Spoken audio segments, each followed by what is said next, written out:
It gives me immense pleasure to welcome you all onto Gadigal campus today. I hope you enjoy your day and your time together. As you transition from being a University of Sydney graduate to esteemed alumni, you not only hold a degree, but you'll also join a vast, close-knit global family of well over 430,000 proud graduates. All of our campuses sit on Aboriginal land, and as you explore the Gadigal campus today, please know that you're continuing the great tradition of knowledge sharing and exchange and working towards the betterment and preservation of our beautiful country. I sincerely hope you enjoy your visit.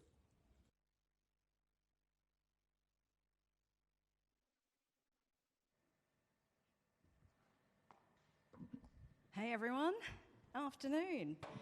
We're here today, also all three of us, to pay our respects to the traditional owners of the land upon which we are meeting, Gadigal land, and to pay our respects to elders past, present and emerging. And I'm going to welcome you here today to talk about a really interesting and exciting and very current topic, which is about breaking down boundaries down under, and really talking about the state of sports equity today in Australia. And I've got two amazing athletes joining me on stage today. I have Carmen, over on this side, Marton.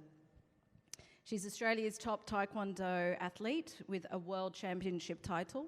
She's a 3-time Olympian and a current MBA student at the University of Sydney's Business School. Last night, in fact, at the Alumni Awards, she was awarded the Nigel C. Barker Medal for sporting achievement. She's also a really passionate advocate for equity issues in general and is a strong proponent of the Pink Belt project using Taekwondo to empower women who have endured domestic violence. Please welcome Carmen to the stage. Thank you. And for somebody who could only be classified as an armchair sports person, I am immensely privileged to welcome Chloe Dalton to the stage, who is actually a tri-professional athlete. I don't know how the hell you managed that, Chloe, in your short lifetime. She's played basketball and rugby professionally, and she is also currently playing for the AFLW for the Western Sydney Giants. Amazing. She's also the founder and the host of the Female Athletes Project podcast. Welcome, Chloe, to the stage. So let's start at the beginning then, ladies. Let's have a bit of a chat about how your journey began, some seminal moments in your early careers. Let's start with you, Chloe. Thanks, Jackie, for the lovely intro. So I grew up on the Northern Beaches in Sydney and played pretty much every sport under the sun. I'm in the middle of 2 boys, and my older brother and I in particular were very, very competitive out in the backyard and forged a real love for sport and anything competitive, really. So I grew up with basketball as my main sport. Through my junior years, I went to the New South Wales Institute of Sport before having the chance to come and play basketball at Sydney Uni with the Flames. And for me, that was a huge goal of mine and a really big dream, because I was 7 years old when I'd watched Kathy Freeman win gold at Sydney 2000. And in the moment, as a 7-year-old kid, watching Kathy zip up that custom-made Nike bodysuit and pull the hood over her head and race around the track with the weight of a nation on her shoulders, I just wanted to have a moment of winning my very own Olympic gold medal. So when I got to the Flames, I loved my time there. I was coached by a lady called Carmen Dalton, who'd had an incredible career herself as a basketballer. But I unfortunately spent a lot of time sitting on the bench, not contributing a lot on the court, a lot of high fives, a lot of towel waving, and not a lot else. But I tried as hard as I possibly could, but didn't get much of a crack on the court. And so I had to be a little bit realistic about the fact that I had this goal of going to the Olympics. But if I was playing in the top domestic competition and not getting minutes on the court, then it was probably unlikely I'd be able to play for the Opals. So I went home and I typed into Google list of Olympic sports and had a look at a few different options. I looked at Taekwondo But I thought I was way too late in life to start, and I think it's a great decision that I've left that to the likes of Carmen and other incredible athletes that we have in this country. I looked at triathlon because I was pretty good at cross country, not bad on a bike, but I didn't like swimming, so I crossed that off. Then I saw that rugby sevens was going to be in the Olympics for the very first time in Rio in 2016. And I'd grown up in a rugby family. Both my brothers played, my dad had played rugby. And I'd go down to my local footy field every Saturday as a kid, down at Rat Park on the Northern Beaches, and I'd sit on the hill and I'd watch my brothers play rugby, and I'd count down the minutes till half time so I could go and find a dodgy old footy in a cone and try and kick it over from the sideline. And I actually wasn't half bad at kicking. Nice. And I'd have these grown men come up to me and say, you should play rugby. And I'd turn to them and I'd say, girls don't play rugby, because I never saw them. There were some incredible women playing rugby, representing our country, but they were out in the back paddock in uniforms that didn't fit. They didn't have a change room to get ready in, so I didn't even know they existed. So to fast forward to that Google search when I was 19 years old in about 2013, to think that rugby was going to be played at, to me, the pinnacle of sport globally at the Olympics was a pretty cool opportunity. Wow. I can't believe you didn't go from round ball to round ball. Yeah. No exposure to football, soccer? I played a little bit during my school years and as a youngster, but yeah, I wonder if for me probably the difference with starting basketball is I'd seen, at least at the Olympics and World Championships, I'd seen people like Lauren Jackson and Penny Taylor and Erin Phillips, who just recently retired from AFLW, as one of the most trailblazing women we've seen in sport in Australia. So I saw women like that, and I think that was part of the decision around basketball. And then, yeah, I don't know, the rugby thing for me was just quite a natural alignment because I already understood the game. I just had to then physically learn the skills. And it says a lot about visibility and exposure, right, at a young age. I mean, that's an interesting thing about Taekwondo. Like, my kids grew up in the UK learning Taekwondo. They got here and they couldn't find quite the ecosystem. So I'm really curious about your journey into Taekwondo. Well, I wasn't given a choice into my sport. My father, he actually forced me and my siblings into Taekwondo after having done it himself in Poland. So my parents immigrated to Australia back in the 80s, and they came on refugee visas and then brought the rest of their family over as well. And it was a very intense, I guess, upbringing. My father loved martial arts. He was a basketball player. I actually wanted to play basketball.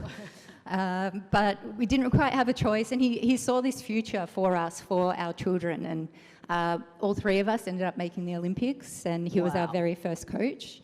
And my parents came from, I guess, a very disciplined background, and they had done Polish traditional dance, and that was a way for them to travel and learn about new cultures and gain these worldwide experiences. So for me, I think I really saw that opportunity in sport once I began to travel. Even my very first trip, which was interstate on an aeroplane to Queensland. I grew up in the suburbs where I went to a public school, so for us to go on an aeroplane was a huge deal. And I was 12 years old, and I was like, this is really cool. Like, I told my friends, I had a tournament, but I went to Dream World. It's amazing. And then when I was 14, I went on my first trip overseas to Korea, representing Australia at the Korean Open. And I won my first medal, but there were so many different athletes from different countries, different states across Australia, people I'm still friends with to this day. And I was like, okay, this is amazing. And that's when it started to shift from, I'm not doing this because my father's telling me to do this. I want to do this because, for one, I actually think I'm starting to get the hang of it, and I'm starting to get pretty good, but I want to travel. I want to meet new people, and I want to experience these different cultures. So from that moment on, I made my first senior national team at 14 years old. I won my first benchmark medal at 16 years old at a senior World Cup. And then at 18, I won my first World Championship bronze medal. But from that point, it took another 7 years before I could win the title of the World Championships and be Australia's first and still only world champion. So it's been a really big journey, and it's... Oh, thank you. but it changes. The more you experience life and the more you start to see value in what you're doing and the more that it opens doors to new possibilities, I think sport can be really powerful, and it can lead to a lot of different avenues which you might not think of in the first instance. So your dad reminds me of a film I watched earlier this year, King Richard, Selena and Venus Williams. Was there a tip? Was there a lesson that you learned from your dad very early on that kind of put you on the track and kind of motivated you to go the distance? My father had a really fantastic perspective and belief, which was that anyone can become a world champion. And you have to have that deep belief. We've all got different body types, but you have to be willing to do the work. So we would have our structured training sessions with our club, which was 3 days a week. But in between those training sessions, he'd be getting us to train our technique at home and do additional training sessions. He would be getting us up when we were 12 years old to do gym circuit training at our gym, and then go for like walks afterwards, handing out pamphlets. I don't know what that was about, child forced labour, but it was good. It was like, here was our lift. We needed to do that to get home, to go to school. So I call it being naive, call it having a strong love and respect for my father, but I believed him. I believed that I can be a world champion. And it was only until I became older and a senior athlete, a lot of amazing athletes that I saw that had such a great skill base didn't believe in themselves. And it blew my mind. And that was a determining factor of them winning and losing fights, was actually believing that they could do it. And believing that, and this I think applies to women in sport, believing they belong there, believing they belong on the podium, believing that they belong with the world's best. It's a very different mentality. So that for me, I think, was a really strong lesson from my father, which I believed I could do it, and it got me through a lot of challenges. Yeah, right. I mean, guidance, mentorship and support is really critical, right? And whilst you were with the Sydney Flames, you were also at the University of Sydney. I wonder how your time at the university and the university kind of helped you along that path. What did you get out of that? Yeah, I really loved my time at Sydney Uni doing my physiotherapy degree. I was based out at Cumberland campus, and I think if I look at it from, I guess, the basketball perspective, playing with the Flames, and then also my degree side, I think the Flames for me, I was an 18-year-old who'd just finished high school, learning, I guess, how to be an adult, right, in the real world. I'd moved out of home. I was living in a share house in Glebe with some friends from basketball, and it was just a really cool experience for me where, while I felt a sense of frustration at not being able to contribute to the team on the court, I think I learnt a lot. And as an 18-year-old, you don't go places to learn. You think you know everything. But I think reflecting on it, I learnt a lot from the senior players, the experienced players, because I think we had probably quite different personalities in that group. There were a couple of senior players who were really hard and down the line and all about driving standards, and then there was some of the senior players who'd been around for a really long time and had also understood the importance of looking after their own body and knowing that the way that they prepared, even if it was different from the really, really serious athletes, that was okay too. And I think for me, I always thought throughout my junior years, you know, to reach that pinnacle, that you had to fit this really distinct box of what an elite athlete looked like. And it's interesting now for me, I realise how anxious I was as a basketballer. I would turn up to training and I would be so afraid of, we'd do these drills where you'd have to make 20 layups in a row as a team on your right hand, then you go 20 on the left, and then you do 20 power layups on your right. And whenever someone missed, you all had to start from the very beginning. And the anxiety I felt with these drills was so intense because I think I was always, everything I was doing was trying to fit into this box of what I thought an elite athlete should look like. And I think what I really loved learning from some of these senior players who had probably more of a lax approach to it, which is how I would probably describe myself now, because I realised that trying to strive for that made me so much more anxious, but actually accepting myself in terms of what my strengths and weaknesses were really allowed me to perform a lot better. And so I can actually enjoy my sport now. When I played rugby and AFL, I felt like I was so much more free as an athlete. And then in terms of the degree side, what I really valued from Sydney Uni in particular was the way that they respected what I was doing as an athlete. I had so much flexibility from my course directors because I was travelling. I had to do my degree part-time for the final 4 years of my degree because with rugby sevens at that point I was travelling all over the world preparing for the Rio Olympics, and the flexibility they showed me, particularly around as a physio, I had to do 25 weeks full-time of prac, as a lot of degrees require you to do your practical hours. And they just showed me a huge amount of flexibility to be able to allow me to travel, but then also come back and complete my studies within a reasonable time frame was huge.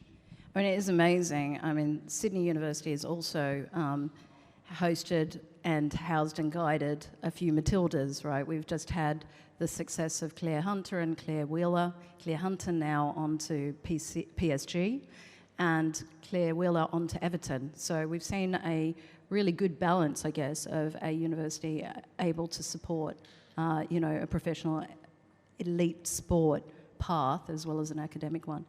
Carmen, you come from a slightly different angle and perspective and experience into Sydney Uni. You've come in to do an MBA. How do you think universities can continue to foster elite performance? What can we do more about it? And at the same time cultivate sports equity from the grassroots up?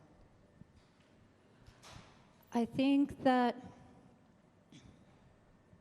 what Sydney University gave, which was, I guess, a step above the other universities or sports complexes, institutes that I've worked with, is a really collaborative approach.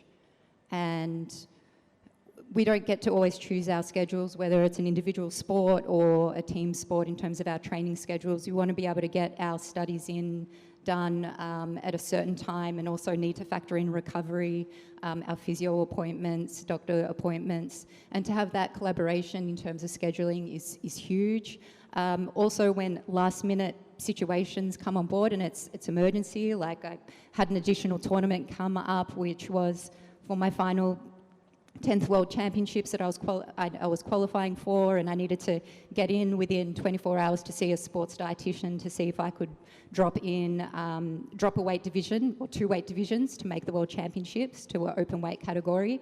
I needed recommendations from sports doctors to be able to ensure that I could do it safely, and it all had to be done within 24 to 48 hours, and then additionally try to see if I could get some funding support to go to these tournaments to help me qualify for the Olympics. So things like that, which you don't expect, that then ends up easing your mind, like knowing that, okay, my studies are going to be okay, they've communicated with my lecturers, I might need another week or 2 extension for my assignments.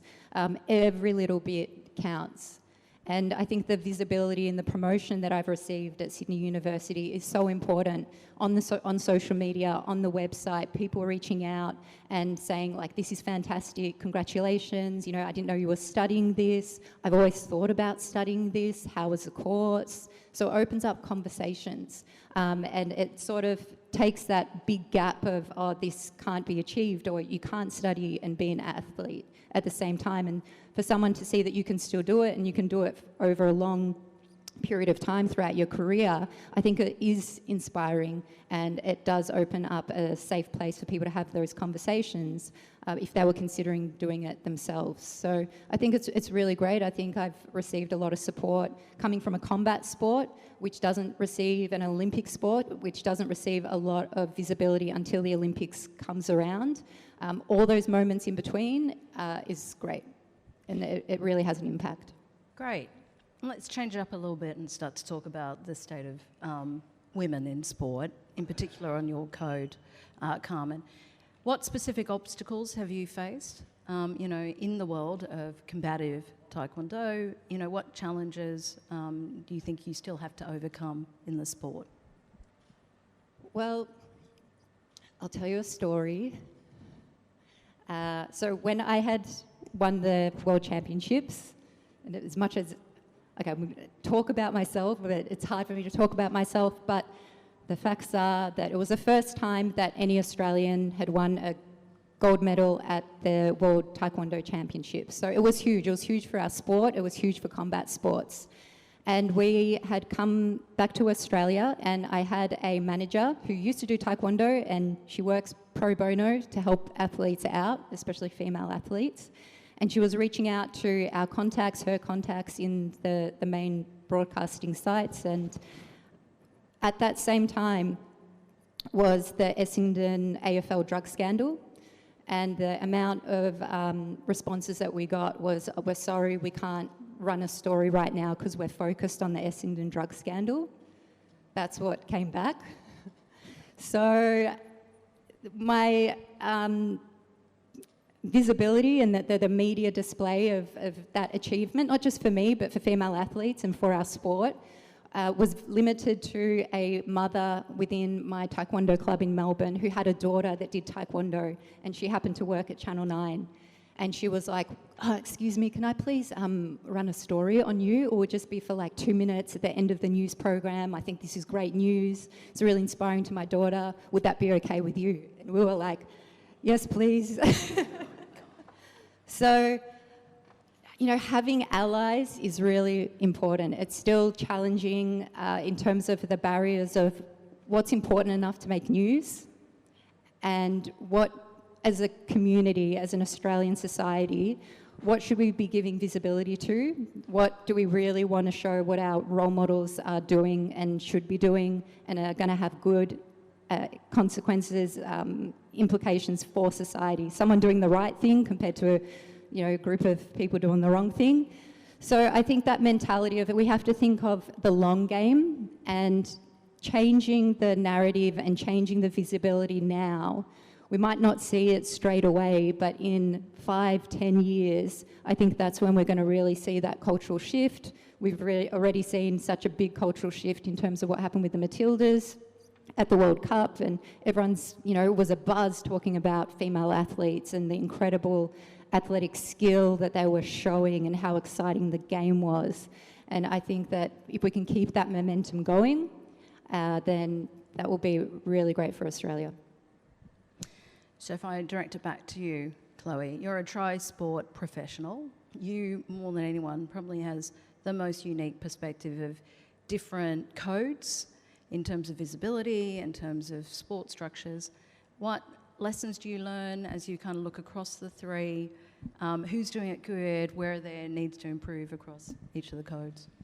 Yeah, it's a really interesting perspective, I think, to be able to compare the conditions in each of those three sports. So when I was playing in the WNBL, it was actually a number of years ago now, so it was back in 2012, 2013, and we've seen recent salary increases for the minimum salary in the WNBL, which is really great news. But at the time, I was on a scholarship that covered pretty much my petrol money to and from, and I was working. So I had a job at Virgin Active in the city, and I'd wake up, I'd jump on the bus from Glebe for a 5 a.m. shift that started at Virgin Active in the gym, a job that I thought was a lifesaver in the pool. They had an indoor pool there, but it was advertised as a lifesaver job that actually involved cleaning toilets and rushing the women out of the showers during peak hour, which was an experience in itself.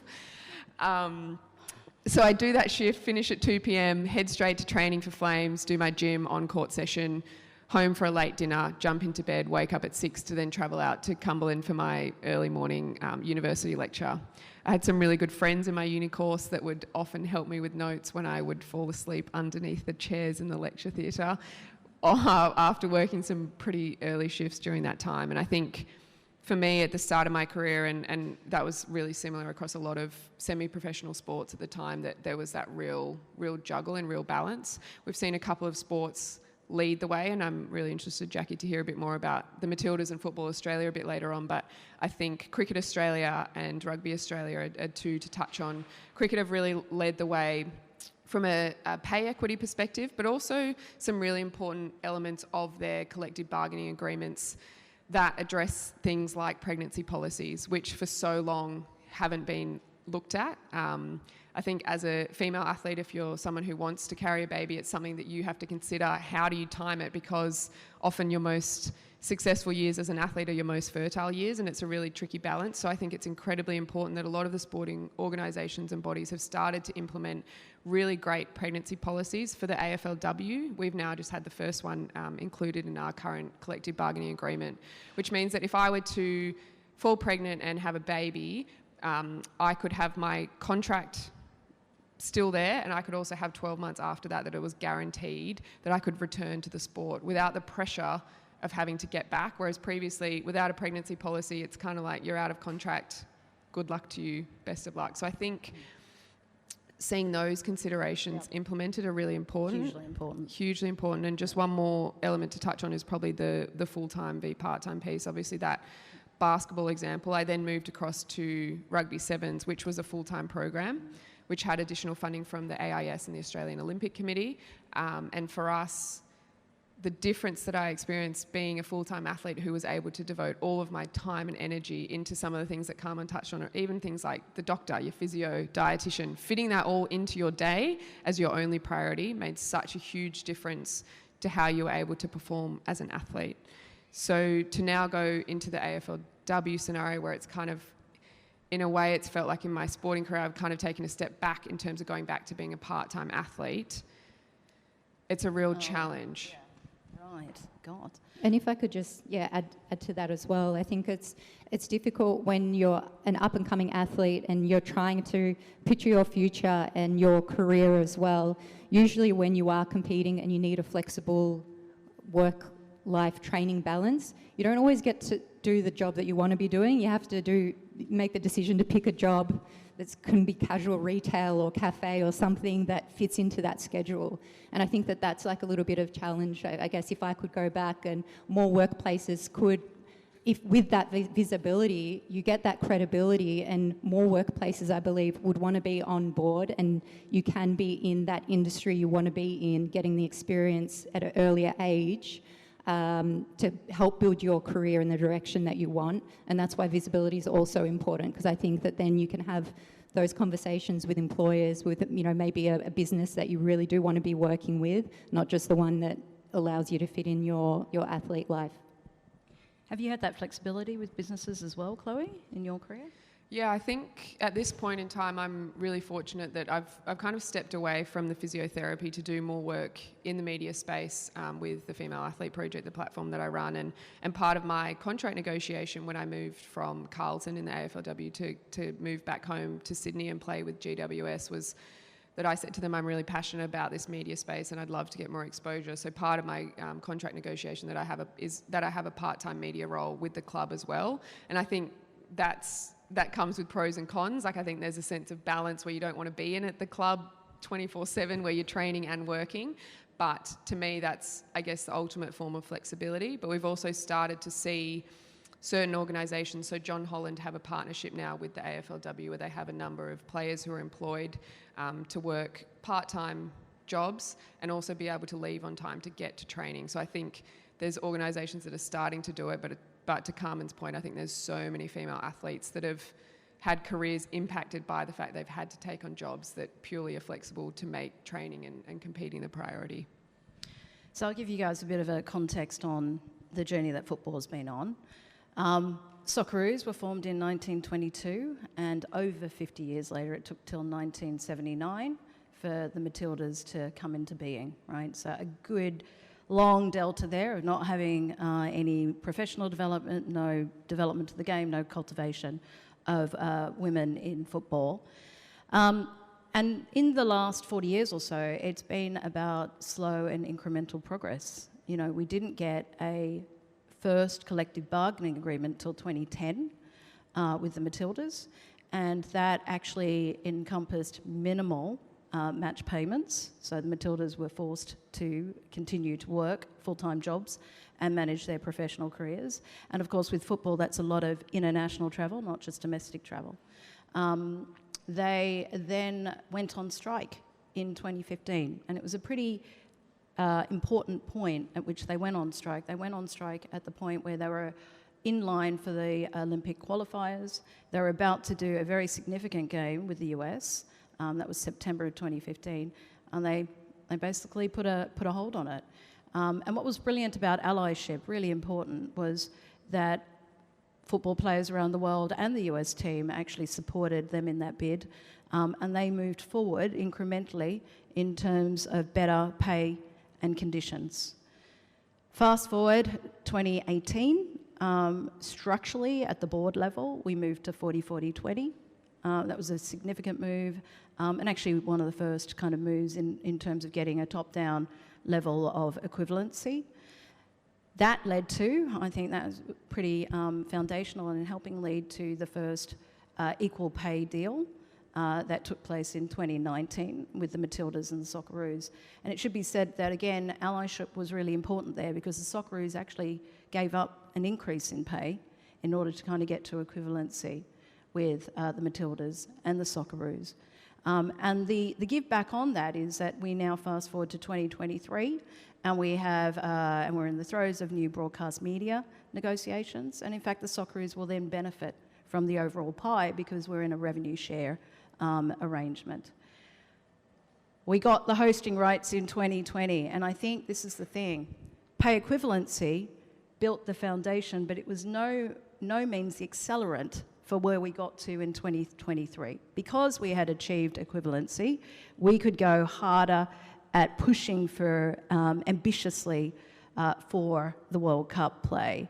And we shaped a plan and a program around the Matildas, include increased investment.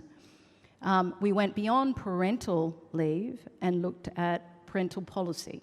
So the interesting thing about high performance and having a child is that they are not always seen to be compatible, and you get a lot of kind of noise around children being a distraction, or they're not going to, as we saw in the media actually during the World Cup.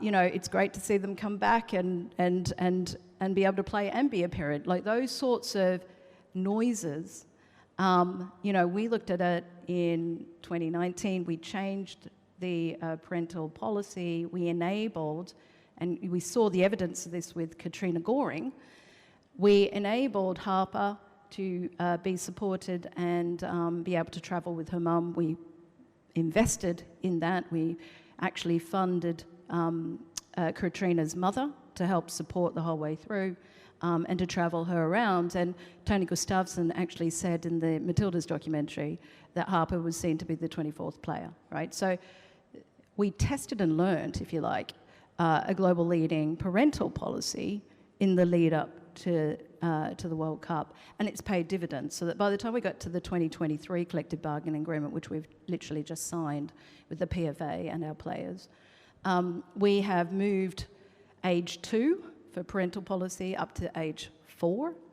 We have started to, we increasingly recognise the support that is needed when so many of our Matildas play overseas, in needing to bring them back and giving them the right conditions for it. And, you know, we hope that that will just kind of lead to an accelerated kind of path for the Matildas as we kind of move forward. Can you touch on that Disney doco? You mentioned it there, the power of that. Yeah. Like, it was just such a cool thing, I think, because even if people weren't football fans, they didn't necessarily know the names of Matildas that weren't Sam Kerr.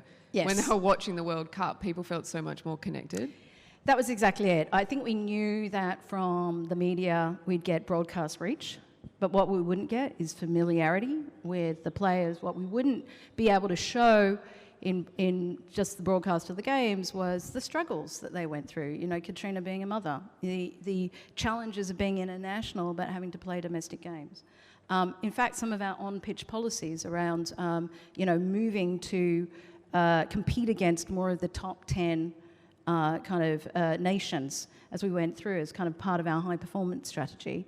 All of that was kind of depicted in the documentary, and we got a first bump of that when we went to release that pre the games, and then the streaming numbers just went crazy. And that, and maybe Sam Kerr being injured and everyone else needing to step up, that combination of things kind of, you know, led to the point where, of course, the Matildas have been the word of the year. Its brand has gone up to about a value of 210 million as per Brand Finance.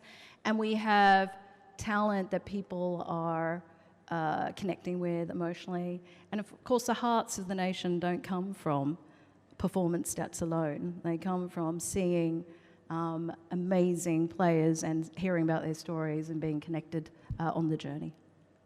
So if we talk about visibility in the sports that you have been working in and some of the challenges, Chloe, to kind of pull it back to you, how have you found it?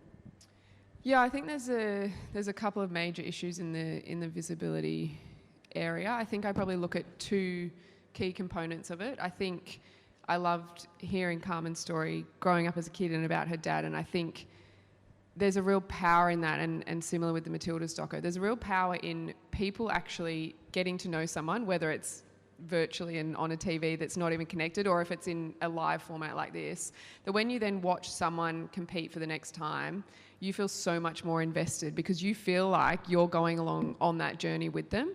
And I think if you were then to watch Carmen win, you'd kind of like, you'd feel emotional, and you'd also be thinking like, oh yeah, her dad did believe in her, and about, you know what I mean? Like you go on that journey because you understand what they've been through. And I think for such a long period of time, female athletes haven't had that coverage. And so when women's sport has been on the TV, it hasn't actually had that same level of connection as what it has with the male athletes. And I think it's been really cool to see that progression, but I still really firmly believe in the importance of that storytelling element. And the second element of visibility that I think is so important is a really simple one of people knowing when games and competitions are on, how to watch them, how to access them, and how they can actually get involved.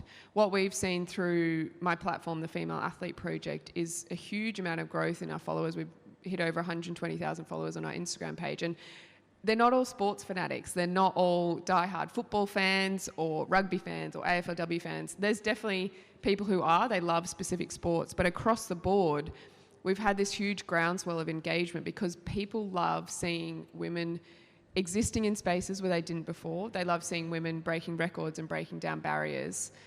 And I think they want to get involved. They want to support these athletes, but they don't necessarily know how. So I think that's a big thing that we're trying to do with this platform, is actually give people the information. Something as simple as like a weekly schedule of, hey, here's 5 sports you could watch this weekend. This is what channel they're on. This is what time they're on. It's something so simple, but for a long time there's been a demand for it, but people haven't understood how to actually get involved and how to make a difference.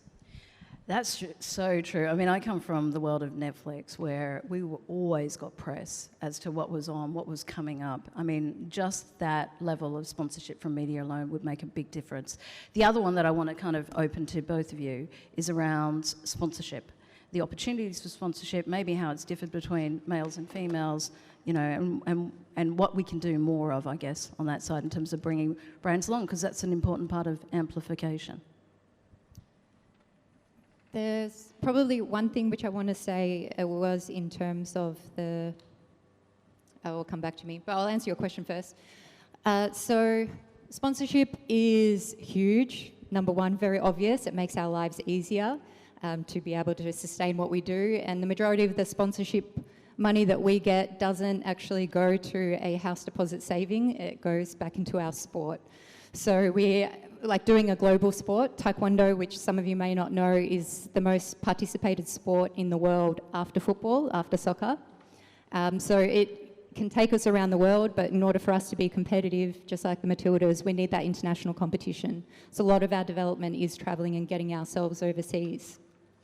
I had only received a contract from the Australian Institute of Sport where I got funded for 1 year worth of salary, which the equivalent was $40,000, so $20,000 a year. And that was only after I had won the World Championships. But as soon as we had the next World Championships and that I didn't win, that funding was cut.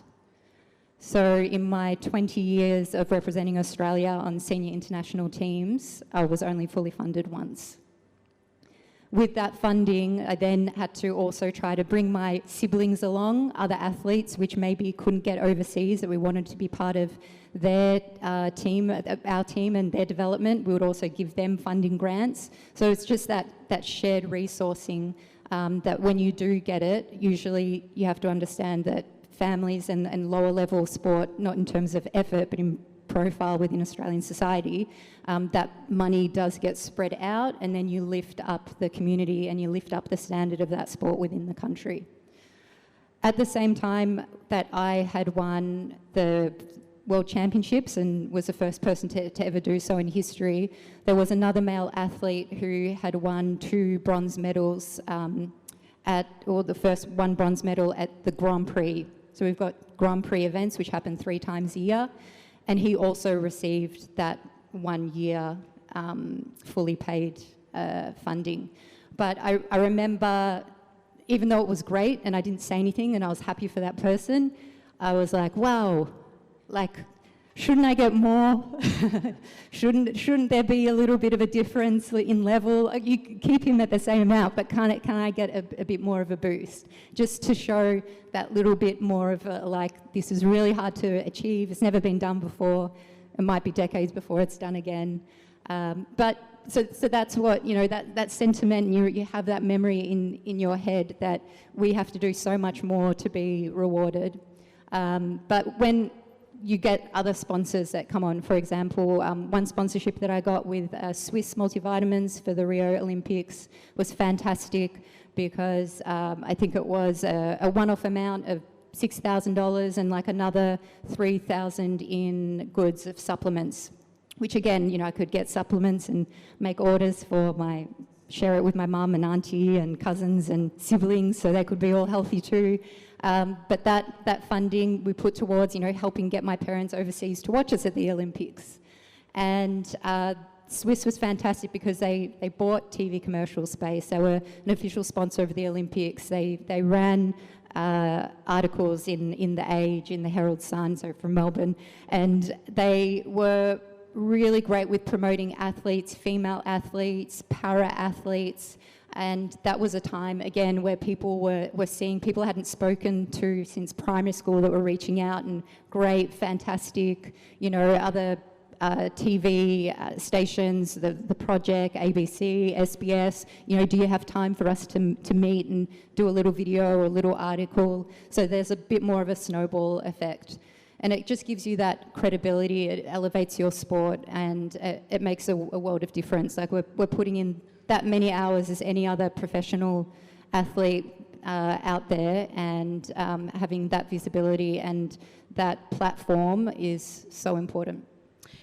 So in terms of sponsorship, I would say it's our bloody time, don't you? We've had the Australian women's cricket team and their success this year. We've had the Diamonds and their success this year. We've had the FIBA Women's World Cup hosted in Sydney last year. We've had the FIFA Women's World Cup this year for football. Surely this is an opportunity for brands to step up, Chloe. I couldn't agree more. Couple of data points I thought worth touching on. There's some incredible research by a company called True North Research, and they look at the emotional connections that fans have with athletes and with sporting teams. And so the emotional connection score is associated with a sense of trust, pride, respect, and enjoyment. And I think there's one other factor that fans associate with an athlete or team.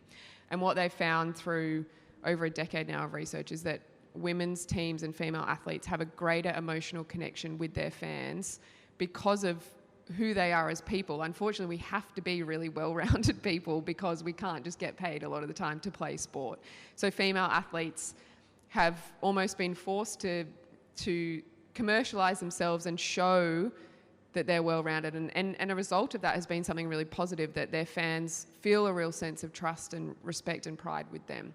What that means, what True North Research did, is they found that actually takes it a step further, that because of that sense of emotional connections that fans have with their sporting team or athlete on the women's side of the game, is it means they actually have a more positive sentiment to the brands and sponsors that sponsor those teams. So I think it's a really cool piece of data that shows that it's not actually just a good thing to do anymore. Women's sport is not a charity case. You can actually get a greater return on investment from working with women's sports and with female athletes. And you have an inclusive general audience, right? They're not always tribalistic, certain demographics, much more inclusive audiences, much greater reach therefore and potential, and I think what we've found with a lot of our sponsors, and we've had everyone from the Commonwealth Bank through to Kubra, through to, Cadbury's and Lego, Nike, and we've just signed a 10-year deal with Nike. With Commonwealth Bank, we went from the 2021 sponsorship of the Matildas to seeing the success of that through the 2 years or so that we have been in partnership with them. And then they doubled down. So off the back of the success of the Women's World Cup, they were like, you know what? We actually give a shit about female participation in this sport. We know that female participation 3 years ago was about 20 to 21% for our code. It's now gone up to 26, 27%, but we want to go harder. So we've just done a Grow Football Fund with the CBA, and this was all announced straight after the World Cup. They're investing for the next 2 years in getting another 50,000 women and girls into the game.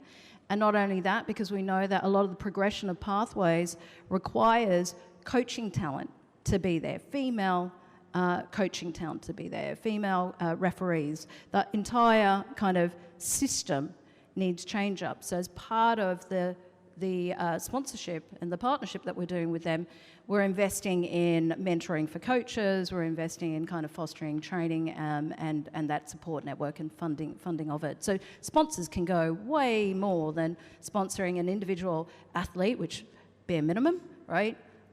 National teams and go into the system itself. Yeah, absolutely. And just one more to jump in with. Just this week, Deloitte projected the revenue for women's sports globally in 2024 to hit $1.28 billion with a B, billion dollars. So there's definitely room for growth there. Hell yeah, and it's a big bloody market, right?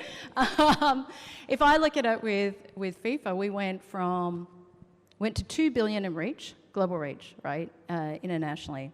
That's a hell of a market, right? In Australia, you know, we went, and this is compared to the last edition of the Games, which was in France, we went to 2 million in audiences, and that was from 1.2 million. So we've had some very significant, exposure. The women's cricket team through the Ashes, a lot of increased exposure, so there's a lot of opportunity there.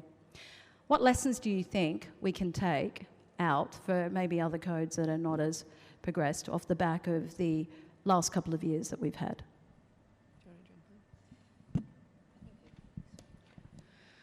It was quite interesting. I got to speak with the director of women's rugby at World Rugby a couple of weeks ago about, and I had her on the podcast, and I said, how can the Wallaroos, so our national 15-a-side rugby team, emulate what the Matildas and Football Australia have done when we host the Women's Rugby World Cup in Australia in 2029? Because I think for me, I've played rugby sevens and I have a lot of friends in that Wallaroos side, but unfortunately the women's 15 side of the game has been something that hasn't been well invested in. A lot of the players have, again, worked full-time jobs and they've started to be contracted just recently, which is great news for them. But I think it's so important, and what the director at World Rugby touched on was that Football Australia didn't just wake up the morning before the World Cup and say, I hope this goes well. World Rugby are very well aware of the fact that they need to invest from now, not only in the players, but in the awareness piece and actually in the systems that they need to put in place to actually make a dent when it comes to 2029 so that they can have that level of success. So I think for me, what we will probably try and do with my work at the Female Athlete Project is really continue to kind of just almost like drip feed sports and athletes to people, because I think we've kind of got this top tier of athletes in Australia that are household names. But there should be so many more female athletes who are on that list. So we're trying to just continue to elevate those names, but also introduce people who might be below that top tier who should be on that list, but people just don't know about them. So I think that's a really key part of it, just in the awareness factor as well.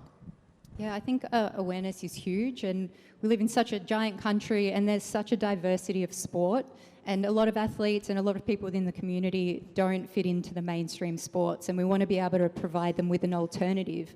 And even culturally, you know, some people, even some males, don't necessarily fit into the boys' club culture, and they probably connect a little bit more with female sports and female athletes and female role models and enjoy that spirit of taking a family to watch a women's AFL game a little bit more. And I think that a lot of work needs to be done in terms of policy and being very clear of what the goals are and having that long-term vision.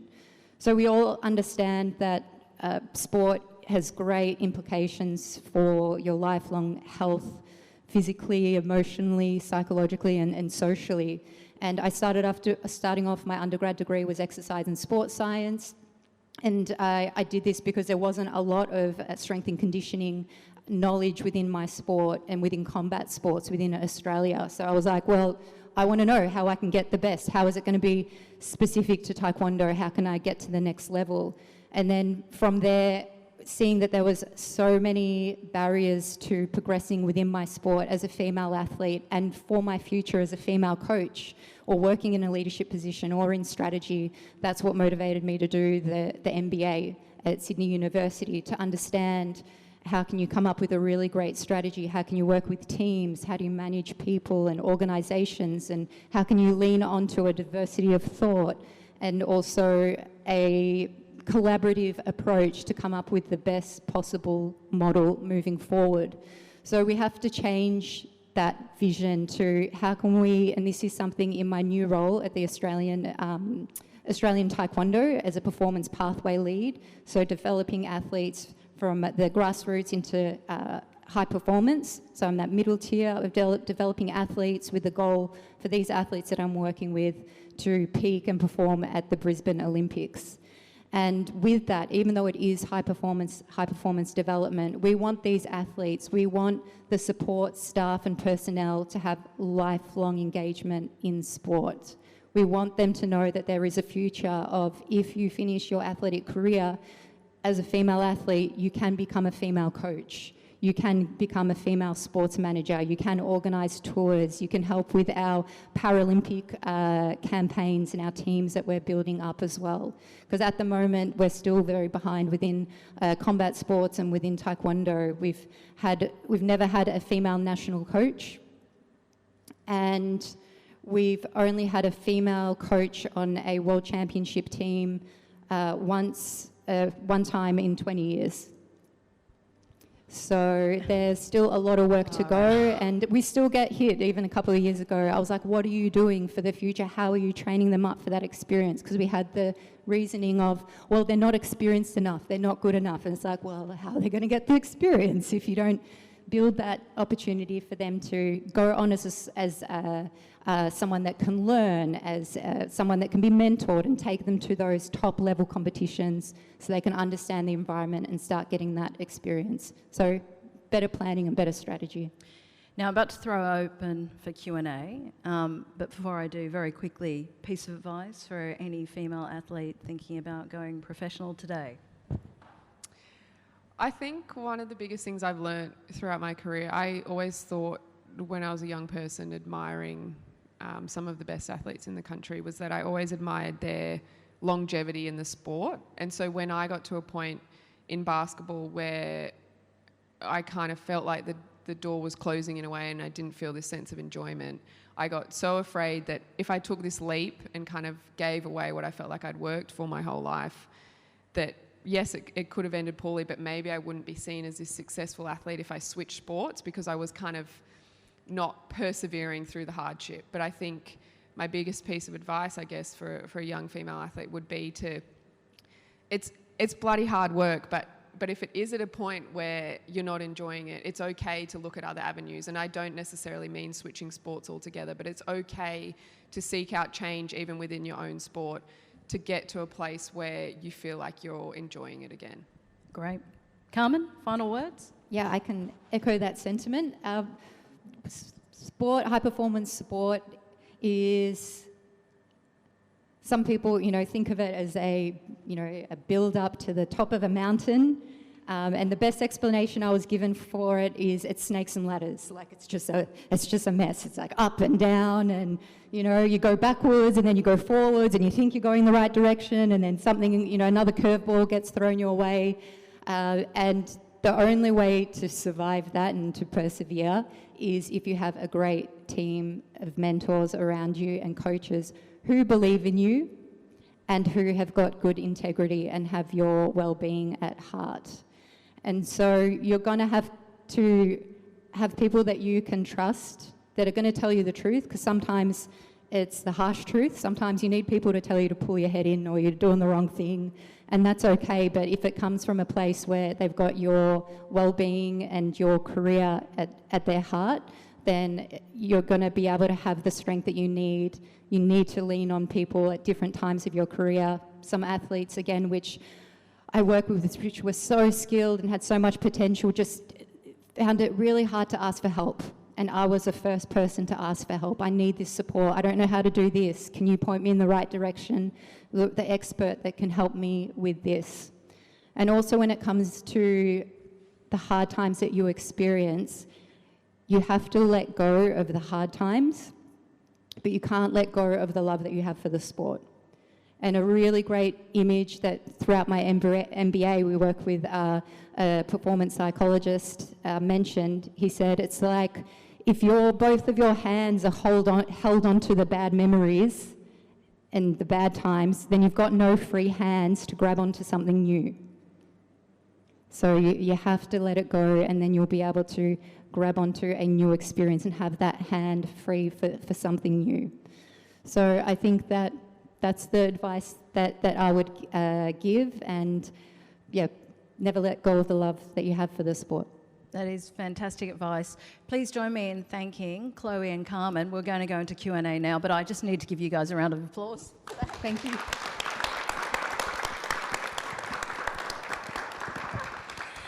Does anyone have any questions?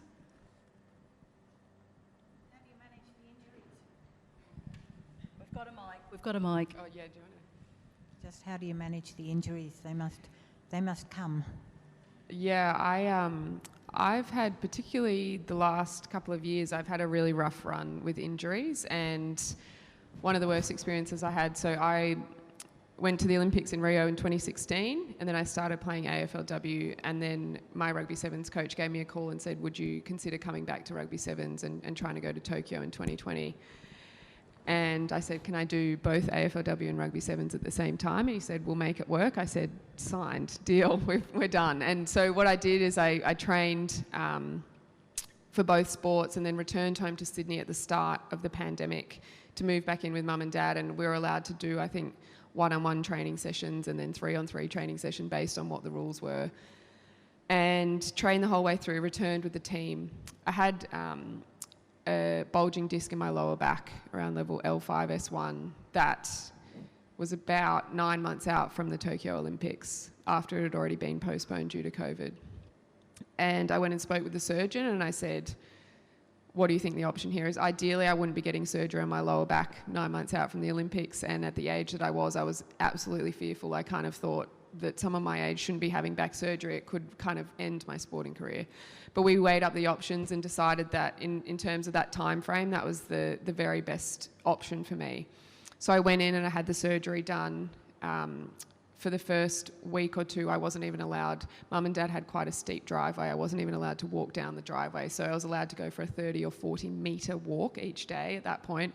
So I had to get Mum and Dad to drive me down the driveway to walk on the flat street. And then over time, I could progress. And it got back to the point where I actually had to obviously tackle again.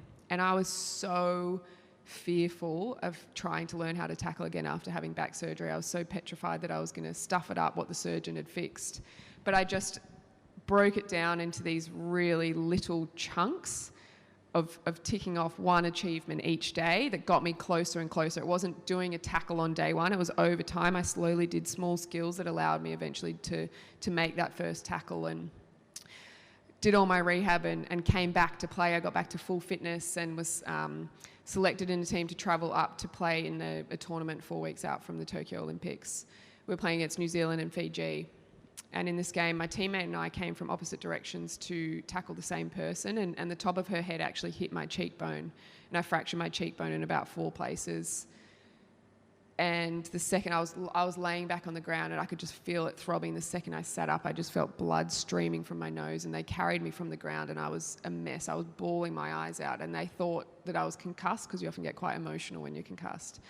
And I just knew in that moment that my dream of going to my second Olympics was over. I had to get surgery and have 3 plates. I've got 3 plates. It's quite symmetrical, do we think? Pretty good. They did a good job, but that for me was just like, are you kidding? Like, I felt like I deserved it. Like, I did the hardship. I did the rehab from the back surgery. Like, I was meant to get back, you know. I'd earned this. And so it was a real lesson in sport is so cruel that you're never guaranteed anything, you know? and not necessarily injury. You could train your whole life and never achieve success. Like, it's just one of the most cruel things. But to me, I've started to appreciate the power of sport, because after I had to go back, I flew back and I was sitting at home in lockdown watching my teammates compete in Tokyo. And instead I decided to funnel all of my energy into the Female Athlete Project, where we did a huge amount of coverage of the athletes competing in both the female athletes in the Olympics and the Paralympics. And we did a big campaign for the Paralympians around the fact that they didn't receive equal medal bonuses, that we raised almost $100,000, and eventually we did a huge amount of media, and eventually Scott Morrison during Question Time announced that the Paralympians would be receiving equal medal bonuses. So it was kind of a big moment, I think, for me to realise sport sucks and you don't have control over a lot of things, but to me, I can use my platform to actually create change that means so much more than me just getting to go and compete at the Olympics. Yeah. You've got a good story, Carmen. I've got a few, but I want to just continue on what you were saying, because within our sport and with combat sports, we're having the conversation with the parents and with the athletes from a young age that sport and success isn't just about being on the podium, and we're really trying to help educate the community on what does success look like if you're an athlete. This is, on top of the podium is the ultimate, but a very, very few percentage of you will make it here at the Olympics or at the World Championships. But that's okay, because that's that percent. What you will get will be all of these other things. Your ability to be resilient, your ability to plan a goal, short-term, long-term goal, work hard for it, plan and balance your daily schedule, your weekly schedule, your monthly schedule, budget, save, experience different cultures within Australia, across the rest of the world. And so these things, we're trying to show that there's a lot of value in being an athlete outside of being on the medal podium stand. All these other things really matter too. And from that as well, in terms of the injuries, we would always try to talk to our athletes and educate each other and the community within the clubs is prevention is better than cure, which I'm sure you've heard that a lot. It doesn't always happen, but where you can, you have to look after your body between the day to day. And the recovery is really important, not just physically, but psychologically. And injuries can happen. There's definitely in our sport contact injuries, which you can't control, but a lot of injuries which happen under fatigue because the body hasn't recovered fully. So we do have our ice baths, especially under high intensity conditioning sessions, really important. And we were doing it once, maybe twice a week, but it made a difference. And I was pretty much living in my compression gear as well. So I had my compression tights, 2XU, which was one sponsor with some gear at the time, which I was able to wear. And after those sessions, things like having a nap, really good for your central nervous system. And that's where your muscles actually grow the most during sleep and do repair the muscle damage that you've done during training. So all those things add up. So your recovery is really important. And some athletes just push it that little bit too far and they disregard recovery a little bit too much. And even scheduling time to see your friends. Sport should be fun, and there's a time when it's serious, but there's also time where you have to give it to your friends and to your family and to yourself and allow yourself to enjoy that time and desensitize before you start the next week ahead or you start the next training cycle ahead. Really important to have that balance. Great. One final question, Julia. Thank you both. Well, thank you all three of you. It's been fantastic. But I guess I wanted to understand a bit more about both your parents seem to be fairly focused and understanding of what the commitment was, and you learnt very early what the commitment was to be a professional athlete. What about athletes that you've also trained with? Have they found it more difficult when their families haven't had the background? Yeah, start. So yes, definitely. And within my team, I think it's really important, as I mentioned before, find a good club that has good culture, people with integrity, people willing to take the group along, not just the star individual, but take the group, because you need your teammates. You need each other when times get tough.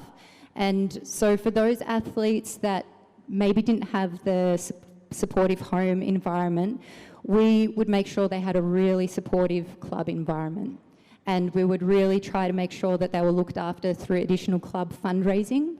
And we would try to put frameworks in place, like using your network within the club, speaking to the coaches, even things like, which we tapped into, our coach put a call out to the clubs to see if there was any parent that maybe was a physio or an osteo or soft tissue therapist that could offer maybe 1 or 2 hours of their week to do some free treatment.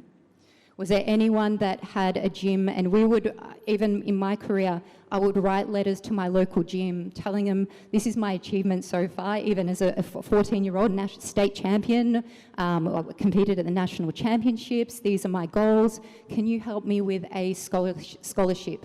Maybe I can come into your gym once or twice a week just to use your gym equipment. And you'd be really surprised with how many people want to help you if you share your story and you show how passionate you are and what your goals are for the future. So tapping into community, family can come in different forms and shapes and try to find it, but having a really great club will be a big support. Oh, I feel like Carmen just nailed that on her own. She did nail it. Yeah, I think I would probably just echo this idea of finding the people, and it's similar to what Carmen touched on earlier, finding the people that are the best at what they do. I kind of talked about this idea of change, and when I've put myself in new environments, I've had the support of my family and my network, but when I've entered into these new environments, you don't get to physically take them with you when you become an adult, right? You're rocking up a lot of the time on your own to these training sessions and these games. And so for me, one of the biggest things is I always just want to be really teachable and be able to find the person who's the expert and ask them all of the questions under the sun until I learn and can kind of grow and develop under them, because, yeah, I think it's cool to develop your own network of people in those environments when you can't physically have your people with you there. Oh, sorry, and can I add one more thing too? And as you progress, and this is why Sydney University is really great, and when I spoke about the value of being an athlete, I think it's really important to state that I was able to study at Sydney University on full scholarship with the business school and the elite athlete program to do my MBA. So that is a huge thing if you're considering being an athlete, that these are the benefits, the add-ons that can come on regardless of your performance. You can work up to this place to be able to have more opportunities like this. And institutes like the Elite Athlete Program within universities, Sydney University and other universities, but this is a really great program. They have a whole team of support network, staff, personnel, from dietitians, sports psych, strength and conditioning coaches that can actually help you again. It's another resource for you to use. So tap into that and make it part of your education, and you'll find really great people. And then those people know people too, and have those conversations, helping with tutoring. I had for even my MBA, I had tutoring for one subject that I was struggling with. So it's a really good opportunity. You brought it back full circle. I didn't need to do it. Firstly, thank you everybody for coming today, and especially a big thank you to you guys for all you do on the world stage in sport, and for wonderful insights and perspectives on how we're going and how we're progressing, and it's our moment, I reckon, right? Let's give them a hand.